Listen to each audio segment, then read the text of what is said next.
Car loan की tension करे खत्म, जानिए 20-10-4 का फॉर्मूला।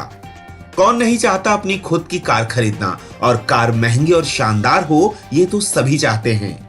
अपनी कार के सपने को पूरा करने के लिए सबसे पहले आपको अपनी पॉकेट को चेक करना चाहिए, यानी कि जिस कार को खरीदने के लिए आप प्लान बना रहे हैं, क्या उसके लिए आप फाइनेंशियल रूप से तैयार हैं? डाउन पेमेंट कितनी देंगे? ईएमआई कैसे चुकाएंगे? कैसे तय करें कि कौन सी कार आपकी इनकम और खर्च के हिसाब से फिट बैठेगी? डाउन पेमेंट के लिए कितनी रकम है? आपकी इसी उधेड़बुन को खत्म करने के लिए आपके लिए हम एक ऐसा फॉर्मूला लेकर आए हैं जो आपके कार खरीदने के सपने को साकार करेगा। पैसों से जुड़े लेन देन में फाइनेंशियल एक्सपर्ट्स के बनाए कुछ रूल्स काफी लोकप्रिय हैं। कार खरीदने में भी ऐसा ही एक रूल है। यह है 20-10-4 का नियम।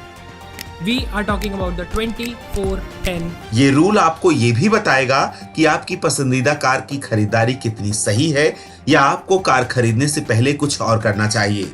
ये रूल आपको बताता है कि आप किसी कार को तब अफोर्ड कर सकते हैं जब आप इन 3 जरूरतों को पूरा करते हो। कार खरीदते समय आप 20% या इससे अधिक का डाउन पेमेंट कर सकते हैं। रूल के अनुसार एक ग्राहक को कार लोन लेते समय कम से कम 20% रकम डाउन पेमेंट में देनी होगी। और अब बात आती है लोन की, जिसके लिए हम कई बैंक्स का चक्कर लगाते हैं, ब्याज दरें चेक करते हैं। नियम नंबर 2 के अनुसार आप 4 साल या इससे कम अवधि के लिए कार लोन ले सकते हैं। रूल के अनुसार लोन की अवधि अधिकतम 4 साल होनी चाहिए। जब आप एक कार होल्ड करते हैं तो आपकी कुल ट्रांसपोर्टेशन लागत आपकी मंथली सैलरी की 10% से कम होनी चाहिए। ट्रांसपोर्टेशन की लागत में ईएमआई के अलावा फ्यूल और मेंटेनेंस का खर्चा भी शामिल होता है।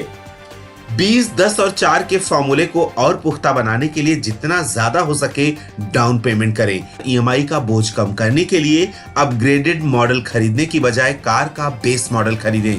पिछले साल की बची हुई नई कार इन्वेंट्री पर विचार करें। इसके साथ ही अगर आपका बजट कम है और आप हर हाल में कार खरीदना चाहते हैं तो एक नई कार खरीदने की बजाय यूज्ड कार खरीदें। अपनी सपनों की कार को खरीदने के लिए मौजूदा कार को अधिक समय तक अपने पास रखें और नई कार के लिए बचत करें। कार खरीदने के लिए जितना ज्यादा हो सके डाउन पेमेंट करें। क्या आपने भी कार लोन लिया हुआ है? क्या आपने 20, 10 और 4 के फॉर्मूले पर ही कार खरीदी है?